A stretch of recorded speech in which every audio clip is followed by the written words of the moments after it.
And we are recording. Brooke Rosenbauer, how are you?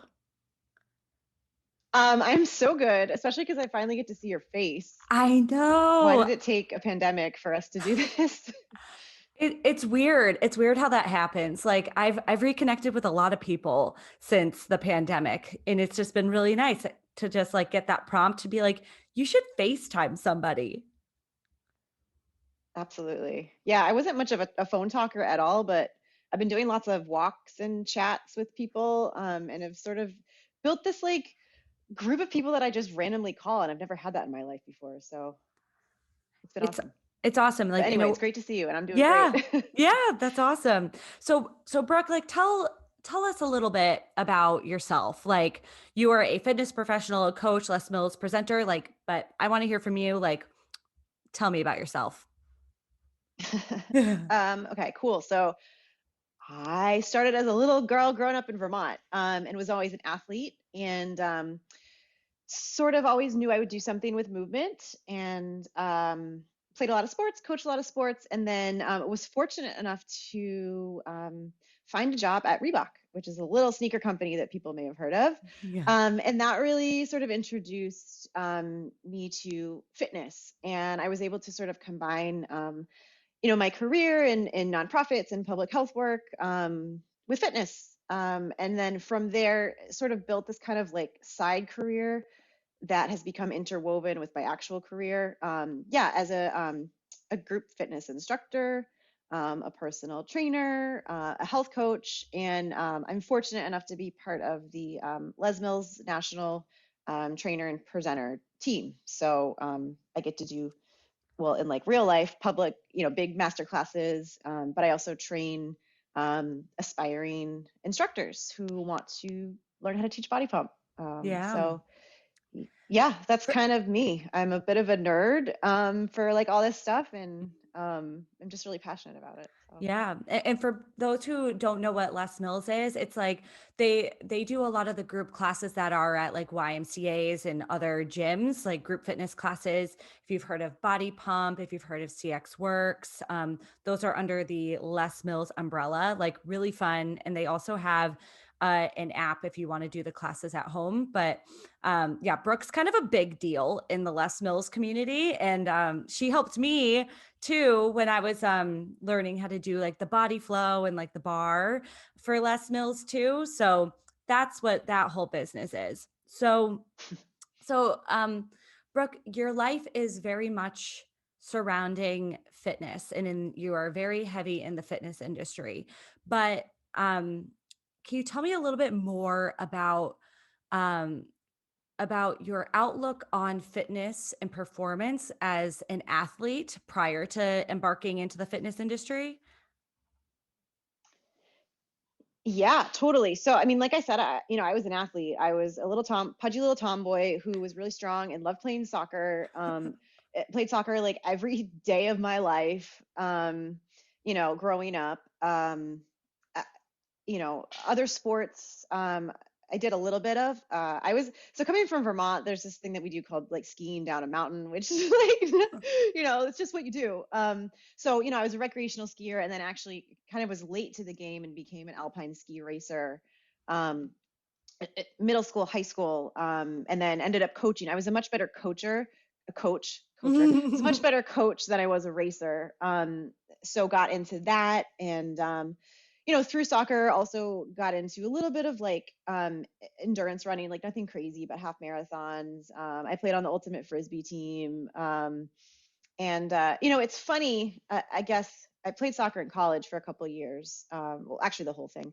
But when you are so into team sports and then you kind of go out into the real world after college, it's like, well, now what? And I lived in DC at that point, and we had awesome pickup soccer games, which was cool with people from all over the world, um, and running. But yeah, it was interesting that fitness sort of came into my life because it was a way to sort of continue that athleticism, and that sort of movement that I always loved, and keep it in my life, because I mean, you can continue to play sports, but I got a few too many like black eyes and injuries playing pickup with the guys. And my now husband was kind of like, so are we going to keep doing this or what?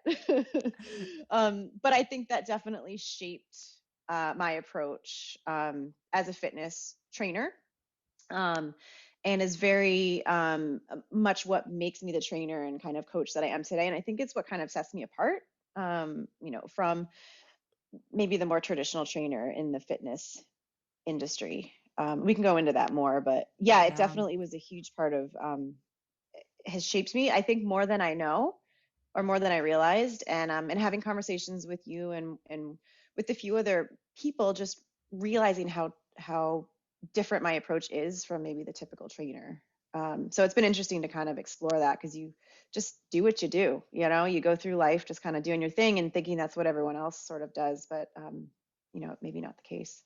Yeah, you really have an emphasis on like performance and like function of the body versus what we're going to dive into more about like fitness, which is I would say like 80% aesthetics and like 20% what you can do with the aesthetics that you have.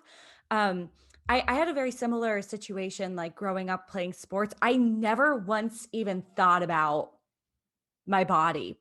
Like didn't e- like I was just playing soccer and I guess I was like of an average, like typical like soccer physique. And it really wasn't till I got like I graduated high school and started doing like more fitness things because I love moving that I really started to like my goal was not so much to like win a game. It was to like the new goal was like physique. And Mhm. I really want to dive into that more. So like it seems like we've talked about this too, about how like there's something funky going on in the fitness industry because it's not necessarily fitness. Like fitness to me is like performance, being an athlete, doing like cool things like Olympians, whatever. Like it's kind of like uh, a means to an end or whatever. Like you need to be fit in order to do certain things. But what happens when you start getting into fitness and the goal is to be a better fitnesser? Like, what does that look like? Do you mind like chatting a little bit about that? Yeah, and I do appreciate your comment about looking back to like you growing up and playing sports, because I'm thinking back to, my upbringing, I guess. And like I mean, I was chubby, like I had body issues. I didn't look like other skinny girls and whatever, but like I played sports because I wanted to feel better and stronger in my body. I wasn't necessarily Mhm. looking to change my body. I sort of looked for that activity that made me feel confident and strong. And Mm. it wasn't going to be dancing, right? Like, I'm not going to go and do gymnastics. Like, I just sought out soccer because, like, soccer thighs, great. I got those, and Yep, so yep. it wasn't for change, right? It was because I wanted to use my strengths and use what I had and just feel good about it and be okay and be around other people that were similar. Um, but you're right. And this surprised me, and I'm still sort of figuring out and processing, right? Like all of the surprise, because when I came into the fitness industry, right, I thought everyone else would want to just want what I wanted, performance, to feel better in their own bodies. But the amount and the means that people will take to change their bodies has been so eye-opening to me, and quite honestly, really sad. Mm. um and sometimes I still can't really process it, and it's odd to me. It's um people working out to for simply targeting that body fat percentage or that number on the scale. And I mean, you and I have talked about this, like we've been influenced by the number on the scale, Yeah. right? But to work so hard towards something and to sacrifice so much of like the rest of your life, there's something really deep going on there. And then when you think about diet, like, oh my God, the things that people do to themselves, and the restriction, and just, like how it impacts your social life. It just, there's so much sacrifice happening, like for what? And the thing that I always ask my clients is like, okay, I hear you. You want to lose 10 pounds, you want to lose 20 pounds, but what is that going to do for you? How is that going to make your life different? Do you really think you're going to be happier if you lose those 10 or 20 vanity pounds? And the answer is no, because you're going to want to lose 10 more, right? That's always the way it goes. And so I think that's why I'm so um, set in this position of really coaching for performance. And that doesn't mean that you have to be an Olympic athlete. It means that you're fueling your body and you're taking care of yourself. So you're actually getting closer to like health. And sometimes I think fitness and health are two different paths, unfortunately. Fitness is purely aesthetics, maybe 80%, like maybe even more so, Yeah. right? And you're really sacrificing health because there's things that happen with your hormones. There's effects on your mind, your body, your bones, especially for women. So yeah, I mean, this is a big important topic, and I'm so grateful to have a place to sort of stand up on my soapbox and talk about it because it's influences so many people right now. Yeah, it's I can completely attest to like fitness to me when I got really into fitness and like the by fitness I mean like aesthetics, like getting like muscles but also being really skinny and like doing a diet program that was way under eating. Like I felt like absolute shit. Like it doesn't like it's like, oh, I'm into fitness, but I'm self-destructing. You know, like Yes. if anyone were to do that with like alcohol, you'd be like, you need to go see somebody. Yes. Like, but I was doing it with like exercise, which is like a healthy activity. Quote, I'm doing air quotes for folks listening. And it just like felt like garbage. But the other thing, aside from feeling like garbage, was we were talking about like maybe 80 or 90% of fitness is aesthetics, but also 80 to 90% of my mental space was being dedicated to it. Mhm. And that's weird. If you look at the things that are if you have a pie chart of the things in your life that you're like, these are the things that are important to me. And then you make another pie chart of like, what do I think about on a regular basis? It's like really shocking if you like write out your values where you're like, my family, my friends, and like where your mental space is. And my mental space was like dieting and fitness. Like, that's so weird. So to hear you say this, like it's one thing when I talk to my fitness instructor community and friends when it's people's jobs, but to hear someone whose job it isn't to be fit, that a huge proportion of your life and mental energy was spent on fitnessing is shocking. And it also tells me that we as an industry have completely failed. Like we are getting farther and farther from our actual goal, which is to help people be healthier. And we're actually getting them into this slippery slope of self destruction. And so to me, that's really, that makes me pause and it makes me rethink what we're doing as an industry. And also, my gears are turning about like, how can we as trainers and health coaches stop this behavior? Like, yeah, it's important to be dedicated to your health, like health as well. Health is everything, Hmm. but fitness is not everything. Like engaging in fitness activities is should not be everything that's in your life. Yeah. And I do think a lot of it was the environment of like when Brooke and I both worked at Reebok, and like obviously it's a fitness company, it's a sneaker company, like people are all about fitness. So fitness was like a like you know everyone was talking about the workouts and stuff, but also it was a way to hang out with friends, you know, going to like the CrossFit gym or like hopping into a body pump, you got to see friends. So it just was kind of like very interwoven into a lot of stuff. Also you're working on it 8 hours a day, so it can be all encompassing. Something that I wanted to touch on that you brought up, and I have an episode on it called Self-Love versus Self-Loathing. Something that you brought up was like if you are like, I want to lose 10 pounds, and then they get there and then they want to lose 10 more pounds. Digging into that a little bit deeper, I believe like goals like that are coming from a place of self-loathing. Like I'm a piece of garbage unless and I'll be less of a piece of garbage when I lose 10 pounds. And you can never reach a state of happiness when you operate out of self-loathing. Like, you can't hate yourself into a version of yourself that you're happy with, and I've done that. Like, I had the exact same thing. It was, like, originally 5 pounds. I just wanna lose 5 pounds. Then you get there, and then you're like, "Oh, now I'm on a roll. I'll lose more pounds." And then you get the external gratification of like, "Oh my god, you look amazing." And then you're Mhm. like, "I'm doing something right." And then you do, like, more and more. It's just, and you just, like, I never it honestly, when I was doing that and I was like, quote unquote, like more of like my goal body, I was more anxious than ever because I was afraid of losing it. I was afraid of like, oh shit, now that everyone's like, oh, you look amazing. What's going to happen if I gain it back? Like, are they, like you have that anxiety and also the mental space and the anxiety around like, holy shit, I'm going out to dinner with people. What do I do? Like it's not good. It's not good.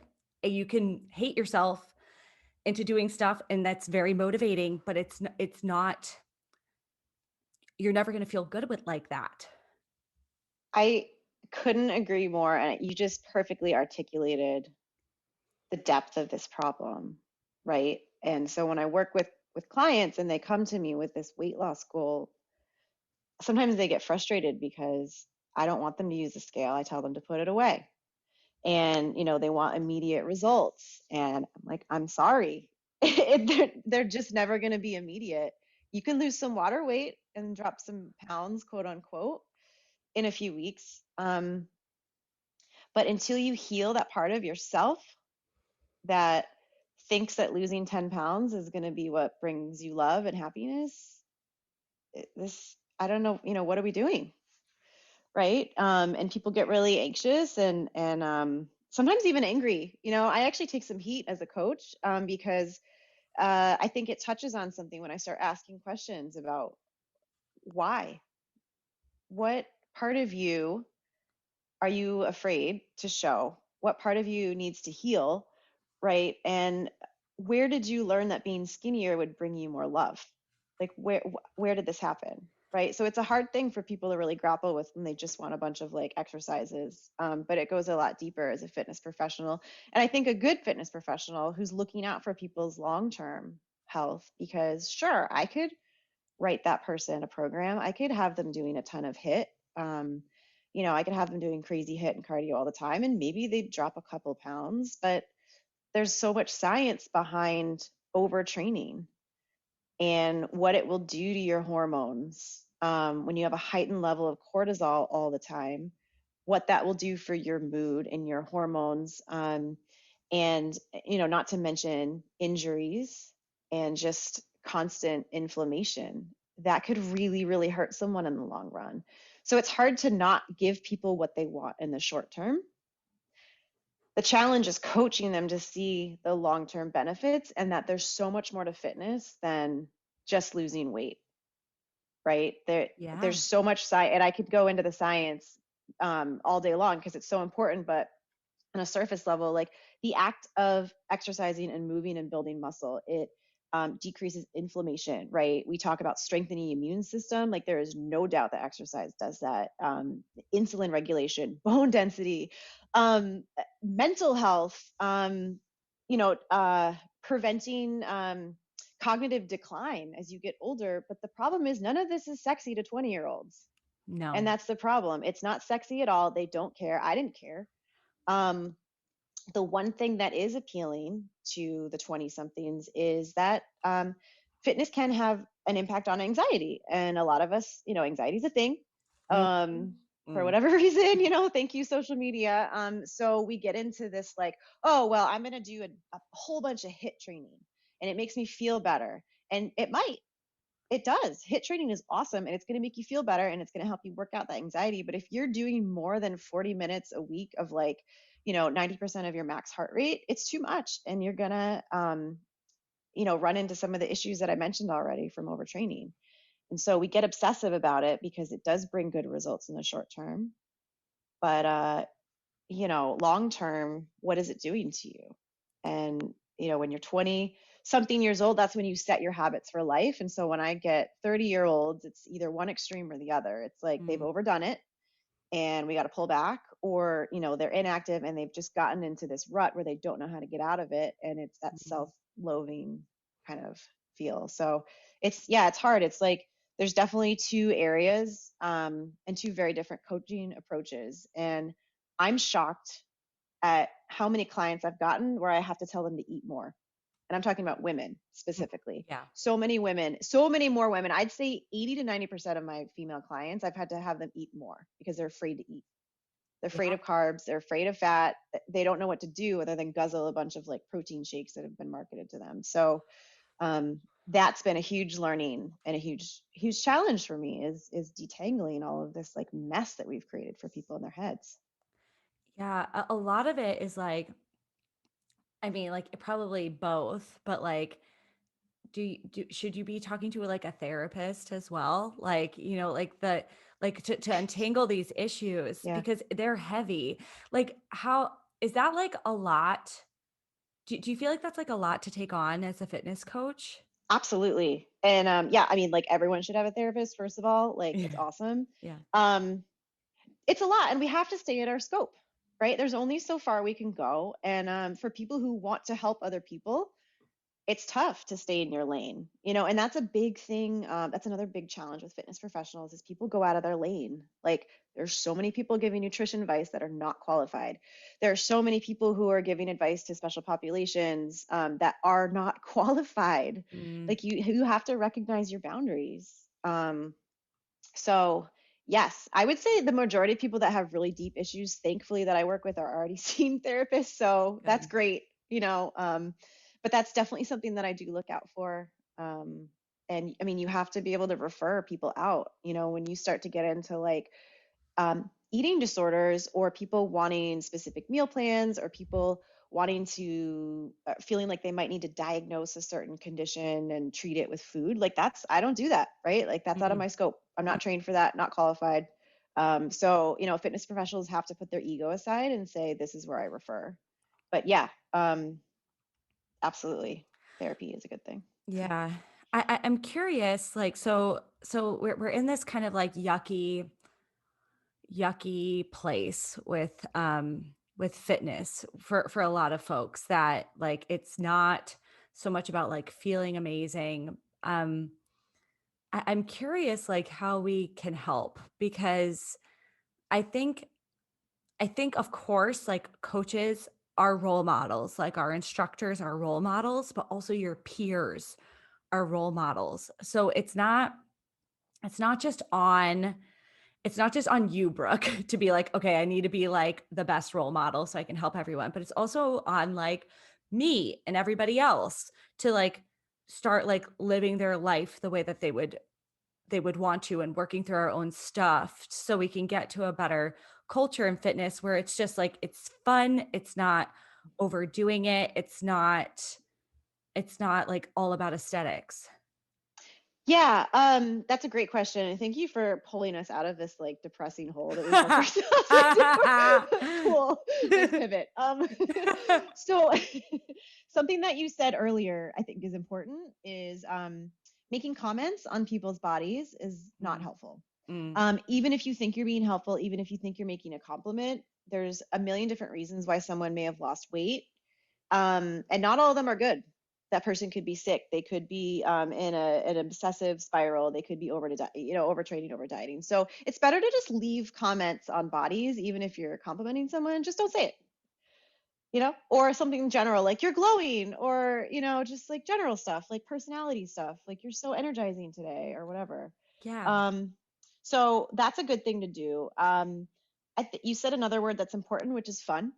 Mm, And unfortunately, we that has really been left out of fitness. Now, I have a lot of experience working with kids, mm, and so I try to bring that playfulness, that kid-like playfulness, into classes whenever possible, because even as adults, we want to have fun, we want to be playful, and we can learn a lot from kids and how they move, they're silly, they're okay with it. Kids also don't do stuff that they don't want to do.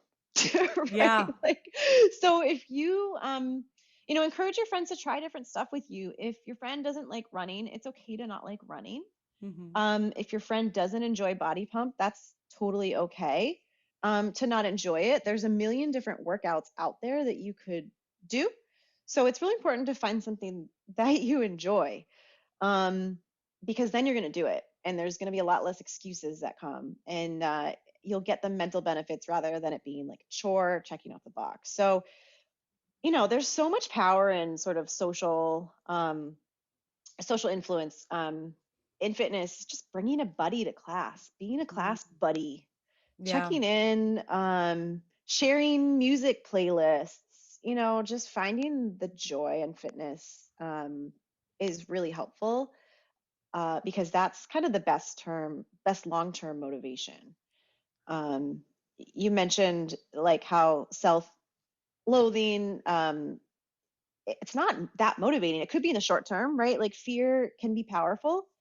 Fear and hate can be powerful in the short term, but I believe that love is a much stronger, motivator in the long run. So when you find exercises you love, do those and forget about the rest. It's fine. You're gonna still move. Um, there's certain, fitness approaches that I don't like, so I don't do them. you Yeah. know, like, Yeah. just to be honest, like I'm a Les Mills person. I love agility movements. I just bought a sandbag because that sounds fun to me, like picking Oh, it up and throwing it around, yeah. Yeah. right? Like, because it's Yeah. powerful. And then So I like fun. the light agility stuff. So I like that. To be quite honest, I'm not really going to go to the weight room and lift heavy weights. I just don't enjoy it. I'll do it once in a while because it's good for you, and I get a good like 90s grunge playlist, and I feel like I want to do some heavy squats, right? Like, um, but we all have things that we enjoy and don't enjoy. And so the best thing you can do is explore different fitness modalities and just figure out what you are motivated to do. And it becomes so much easier from there. Completely. And something that I'm still working through it. Like, I think like this type of stuff, like, as you've mentioned before, it takes a lot of time to process and like understand. But what I've been focusing on is just fun over hard.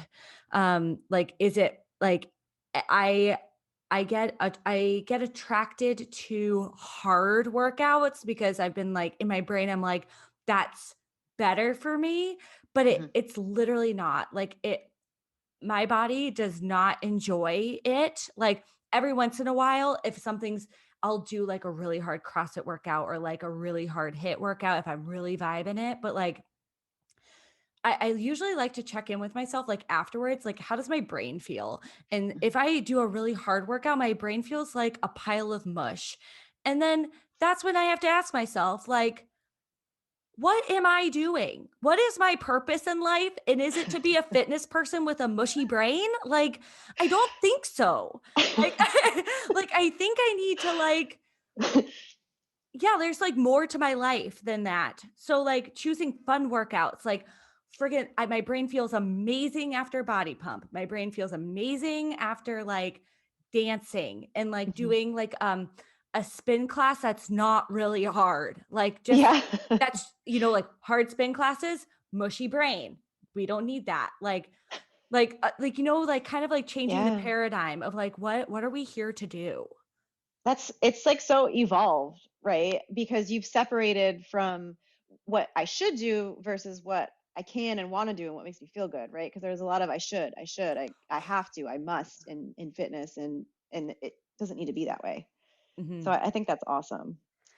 And totally like a lifelong journey thing, like Oh, yeah, yes. like for me to Yeah. say that I'm a healed person is like just not true because No. like there's still voices in my head that's like, "Oh, well you ate that, so like maybe you should." And it's just like, continually working.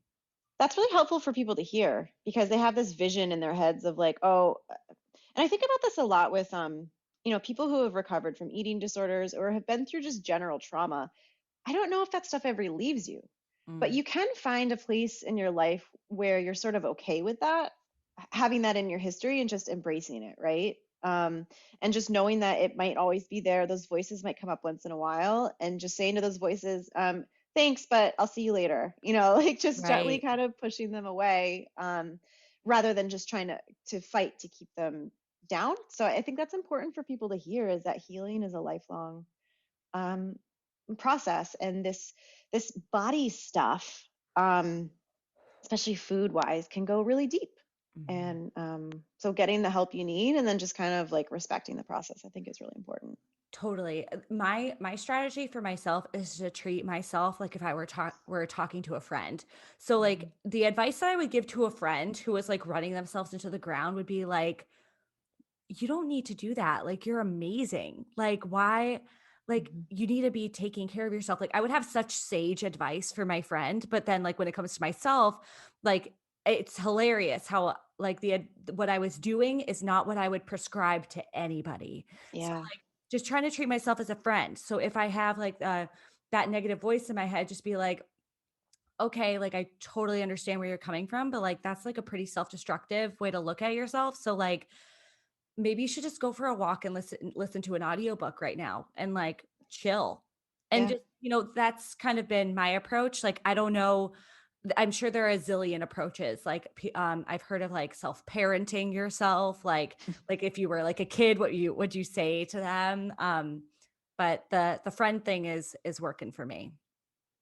Something that changed me a little bit were the comments that I would get from people in my class. So, when I first started fitness, I got sucked into a little bit of that, like, oh, I need to be Mhm. really lean, whatever, Yeah. whatever. And I'm really athletic. I build muscle. So it's not that hard for me. And so if I really want to, like, I can really get lean and bulk up or whatever. And I just remember comments from my class members being like, you're so like muscular and strong, I could never look like you, or Mm. just like things that like were supposed to make me feel good, but they made me feel really shitty, because I was like, what kind of influence am I having Mm. on these people? Mm. And in my sort of attempt to become this like strong role model, and work my way up the ladder of this like Les Mills rank thing, I felt like I was leaving people behind, and it was becoming more focused on my journey and my physique versus like being relatable. Mm. Like, I felt like I was becoming not relatable anymore, Interesting. and that made me really sad. And so, I heard a couple comments like that, and I just wanted to smack myself and be like, Brooke, what are you doing? Mm. And so then, I started to get on, I guess, social more and be like, look, hey, I'm eating brownies. Like, hello, I'm drinking wine, like, I'm normal, Yeah. like, you can be normal too, and then I would look back at my social media and be like, man, I'm only posting like the super healthy stuff. What message am I showing? Like, hello, Interesting. so Interesting. being more aware of like, I guess I had to do some healing for myself and be like, why am I pursuing this journey? Mm. Right? Like, I want to help people, but I also like that I'm starting to come into this athletic body that I always wanted. But I feel like I'm going into the spiral that I'm trying to help others prevent. Right. So as Yeah. fitness instructors and professionals, like, I think, get kind of wrapped up in our own journey and experience a little bit too much sometimes, and become unrelatable, and so you have to be inspirational, but also relatable. And it's a tough sort of balance to keep. I don't know if that makes sense, but I that's think it totally does. Like, it is it is challenging. And like hearing comments like, "I would never look like you," like, you shouldn't. Like, I should never look like Brooke because I'm not Brooke, you know? right. Like, and but that's just kind of like what we're fed, like, as through, like, marketing and stuff. Is like, if you drink this protein shake, you'll look like that person. And if you think that you're not impacted by that, like, that when folks I've heard quite a few folks say, like, "I'm not impacted by that type of marketing," and it's like, humans are impressionable, which is why marketing exists. Right. Companies would not dump loads of marketing dollars into, like, running these ads if they weren't actually going to impact you. So, like, they do, even if you don't think that they do. I sure Something do. something in marketing that I've seen and I hate it, and I'm like, is, there will be, like, this fitness program, there will be this whatever, like, shake or whatever, and they're like, the benefits, like, you have more energy, you have, like, you feel like you can, like, like be the best like parent, you can, all of these wonderful benefits. And I'm like, yes, yes, like talking about like to the benefits. And then they throw in at the end, like, and you lose 10 pounds and have the body you've always dreamed of. And I'm like, no, like No. you were so close. So go ahead, go. Oh no, I hate shakes. I hate all those companies. I just like, to tell you exactly how I feel. That bullshit just makes me so angry. Like, none of it works. That's all It, I have to say. yeah, yeah. Like things can be a lot more simple than it seems. So when we say like it doesn't work, like do you think what are you meaning by that? So we're gonna go back to my like hippie Vermont roots, Love and it. my best advice when it comes to eating is that Mother Nature always knows best. And it sounds like super cliche and stupid to say that, but um, food companies do not have your health and best interest in mind. They're just trying to make more money, and I think we forget that. Like we start to trust food and healthy, air quotes, with this veil of health. They're companies. They're trying to make money. Um, so they might promise one small piece of health, but they're not looking out for the big picture, Mm, right? Um, so many of them just have these like fake chemically ingredients. Who knows what the long-term benefit is going to be on your body? Like they were made in a laboratory, when you think about like fruit and mother nature and all these things that have just evolved over like how many thousands of years, and humans have been eating like food for so long.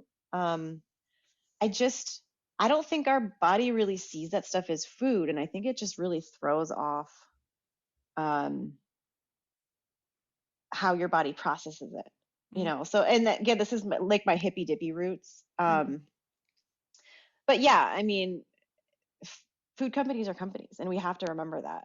And yeah. no matter what they promise,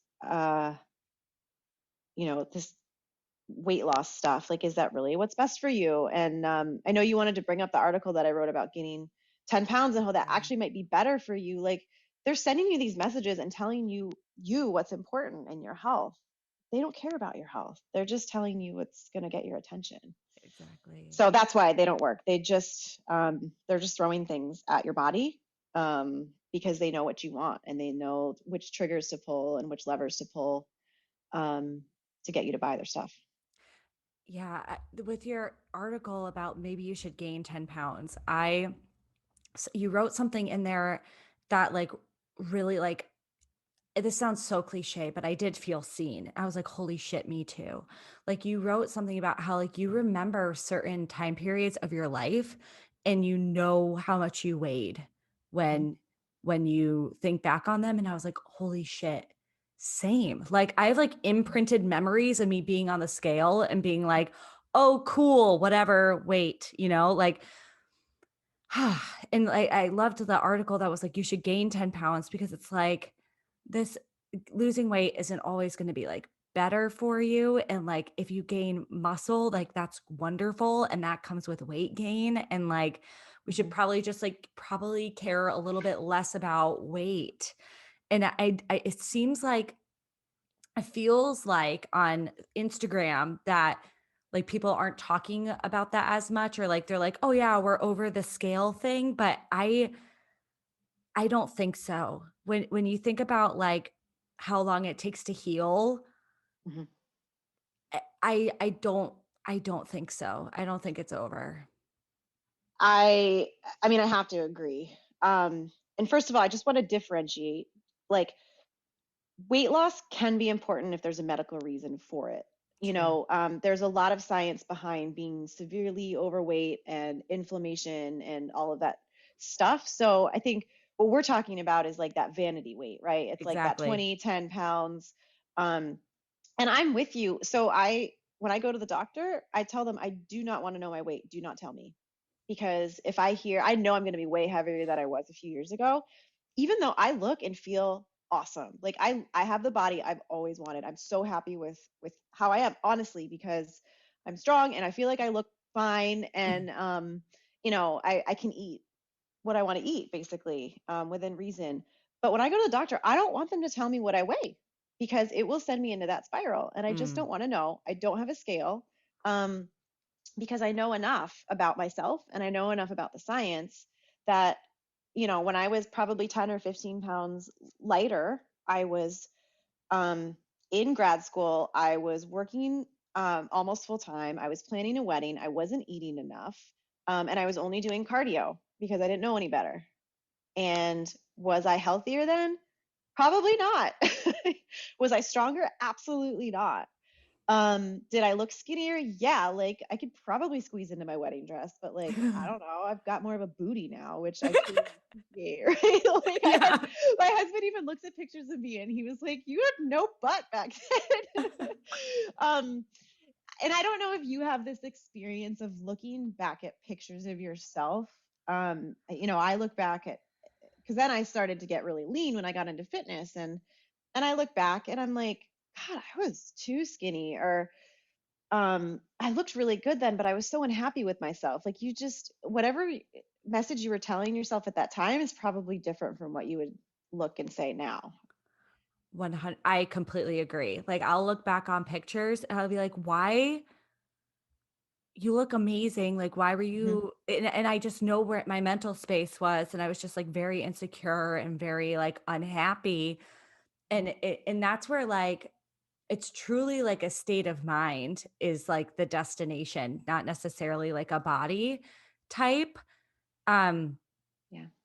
and yeah, because, like, I'll look back on pictures and I'd be like, "Oh my god, like, you were, like, so skinny," air quotes, and, but, like, I didn't feel that way, and I know I didn't feel that way in the it when the picture was taken. So it truly is, like, you could do whatever you want with your body, but, like, you won't really arrive at the place that you want until, like, you kinda work through, like, the bullshit behind it.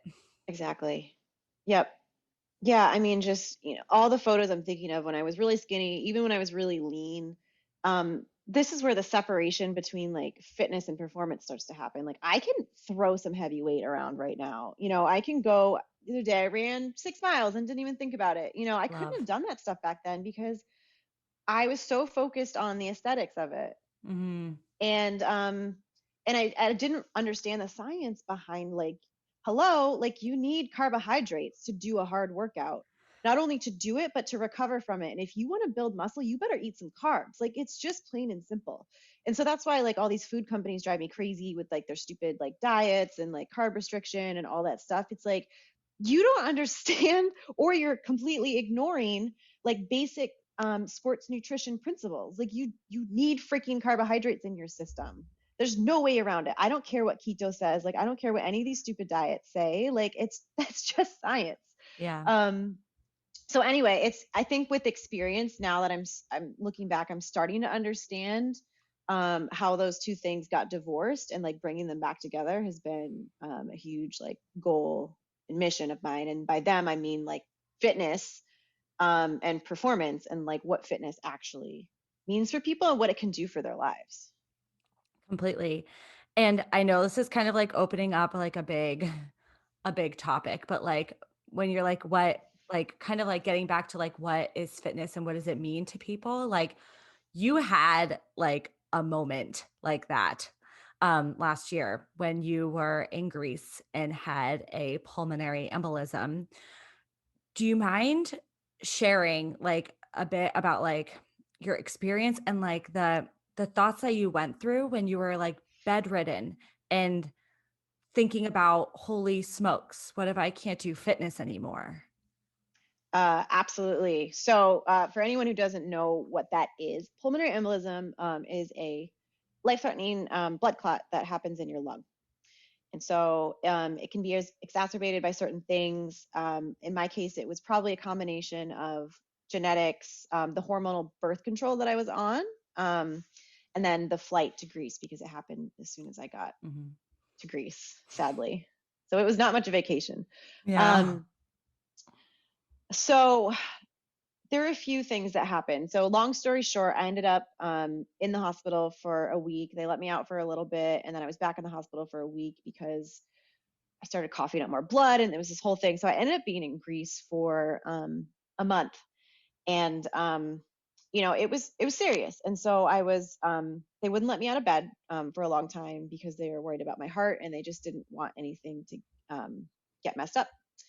Um, and I wasn't allowed to exert myself at all, even when I was allowed up to go to the bathroom, which is like a big moment.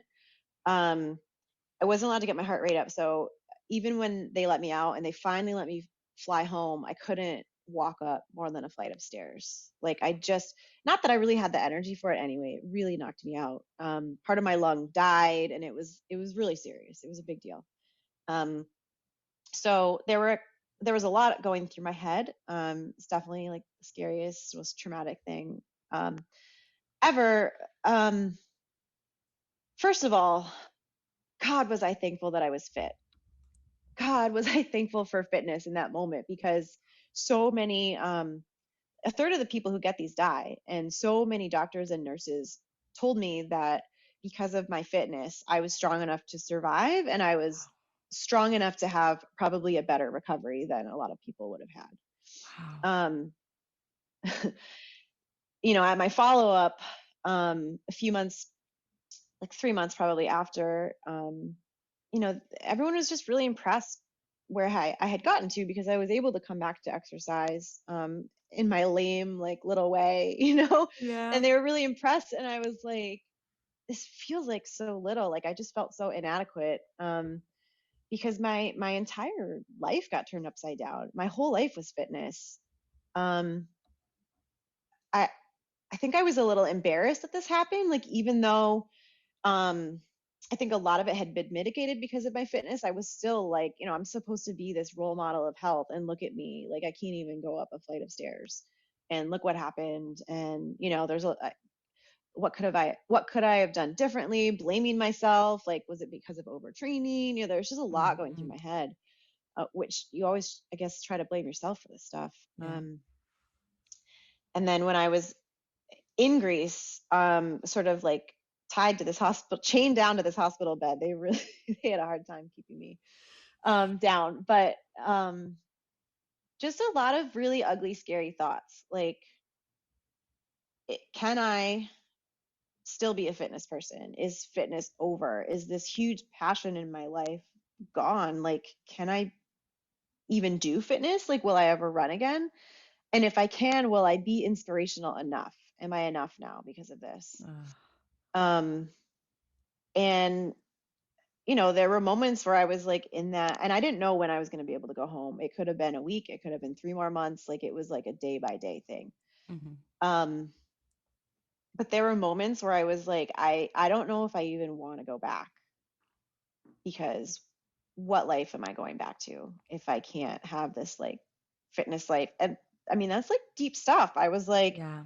you know, maybe the universe will just kind of take me, and this will be it. Like maybe I'll never see the United States again, and I Yeah. don't know like what future is ahead of me. And thank God I have friends who like smacked me and were like, don't be ridiculous, you'll find a way. Basically, you're Yeah. stubborn enough to find a way.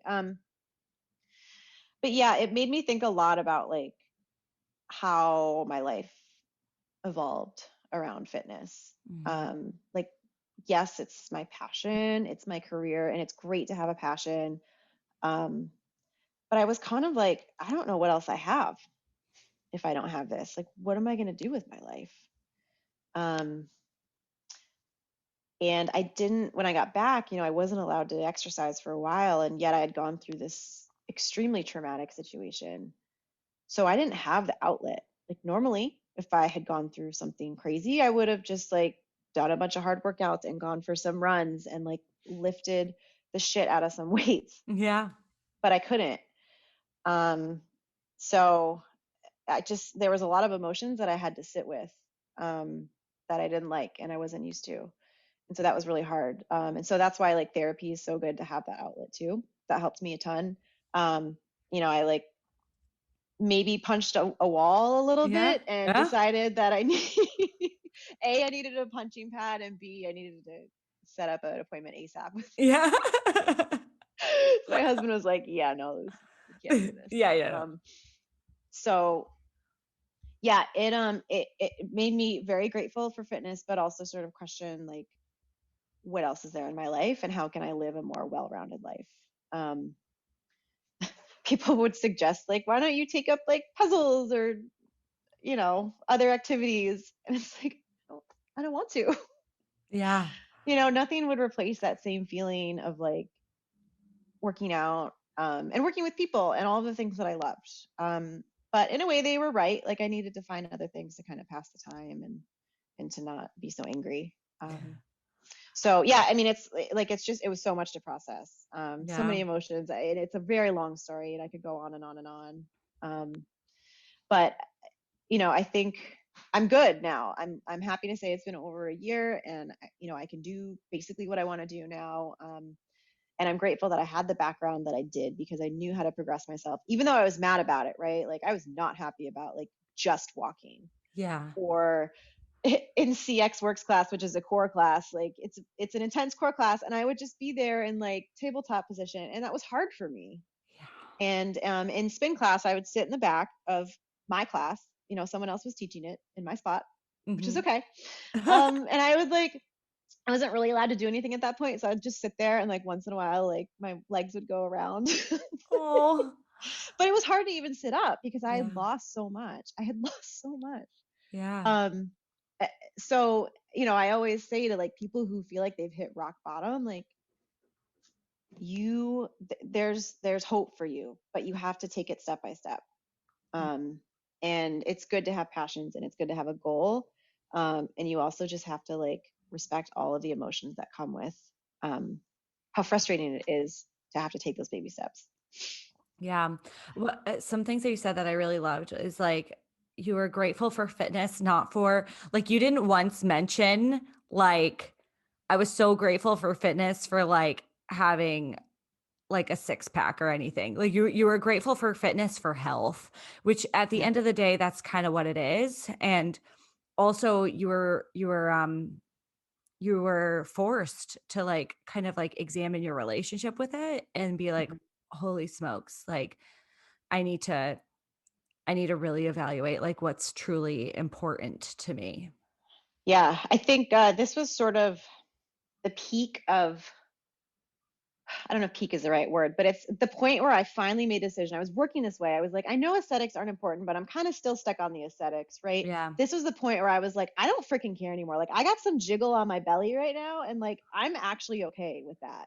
Wow. Um, and it was that point where I sort of like let that stuff go, because like when your life is at risk, like when you experience that, I think it changes your brain chemistry. Like something happens where your priorities get really clear really fast. Mm, Nothing else mattered, especially in that first week. Nothing else mattered besides me like living. Everything fell away. And same time, I was a little bit sad about my muscles like melting, and like a little bit sad about sort of what I was losing. But I also knew that my body was working overtime to heal, and I just developed this like immense level of respect for my body that maybe I didn't have before. So that was a huge learning, and it was definitely a shift in sort of my relationship. Like I was heading that way, but it took this moment to be like, I'm letting that stuff go. good. Oh, that's so good to hear. But still like, oh man, I'm so sorry that you went through that experience. Like that is crazy. Like something that you said that was like very like hit me hard was like 1 in 3 people die. Like, oh my God. It's not like that's serious. That is really Yeah, serious. it is. That's what makes it so terrifying. Is like there is a chance that I wouldn't have come home.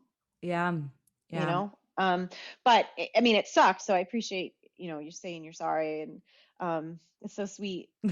And all I can do now is just sort of like use this experience to help people, and that's all that I can do with it. Like it sucked, and it sucked that I had to go through it, and it was painful and it's scary, and I still have some like weird pains.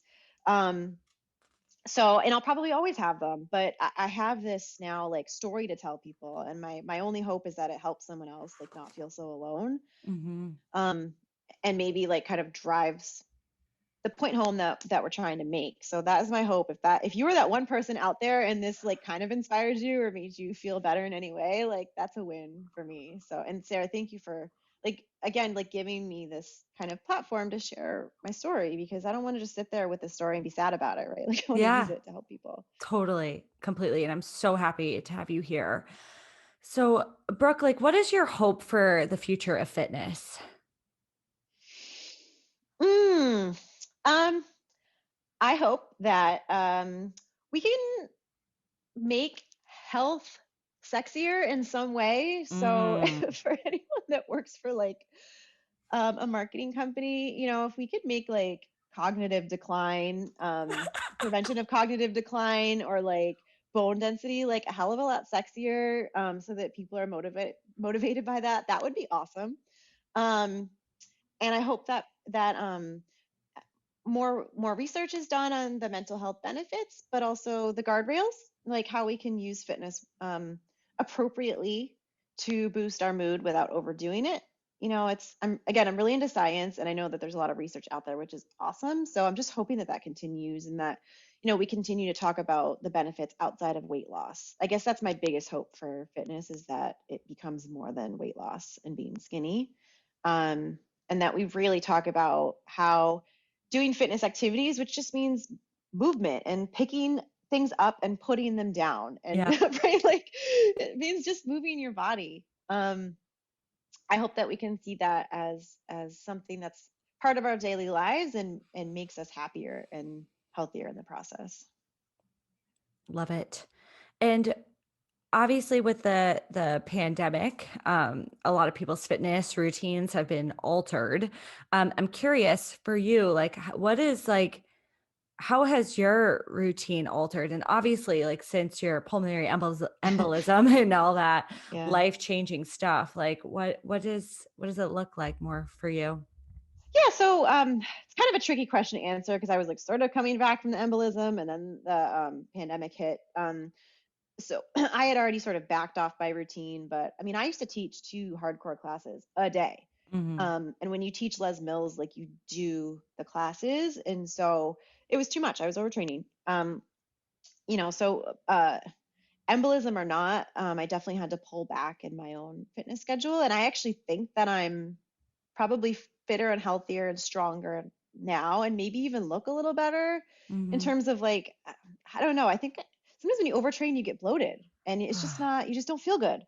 Um, so I'm more strategic about my own workout schedule, especially because I'm not tied to the classes that I'm Mm. teaching. I can, if I feel like lifting, I can lift. If I'm feeling more cardio, I can do that. If I need a flexibility rest day, I can do that. Mhm. So that's been great. I think the one thing that I would want advice for people that I've followed as well is being aware of how much like mental stress you're under.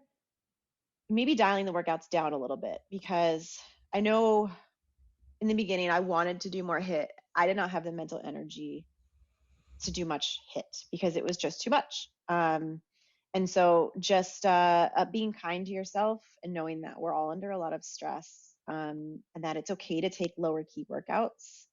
I've been walking so much more than I used to, taking days that I would have done a harder workout and like just doing body flow, which means just like flexibility and kind of recovery instead, and being okay with that. So um, I would say like my advice to people now is be try to be consistent, but also maybe tone it down a little bit if that's what your body's feeling, and just go with it.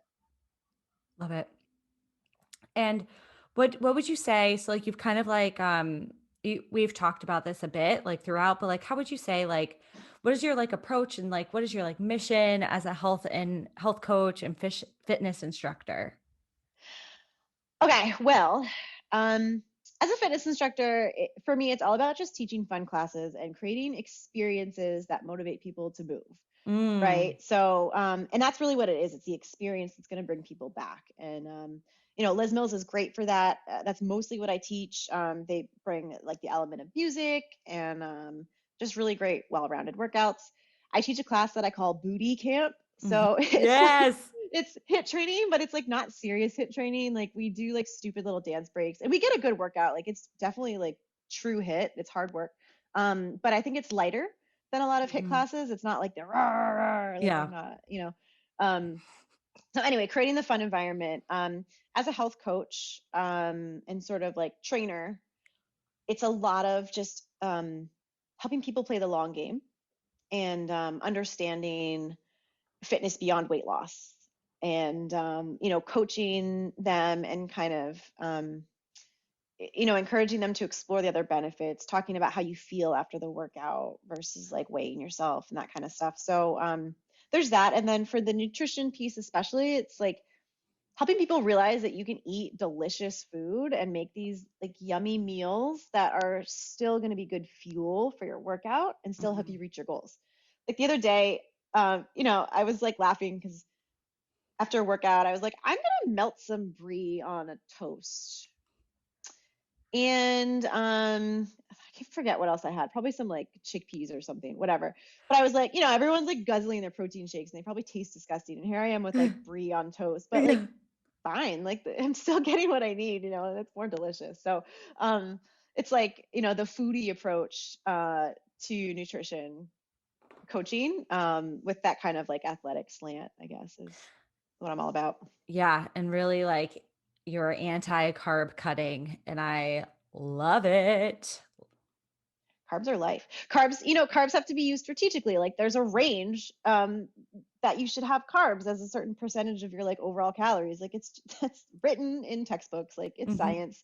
And so when you cut carbs, you cut out like pasta and pizza and like bananas and Yeah, like God, who wants to live like that? So anyway. totally. Totally.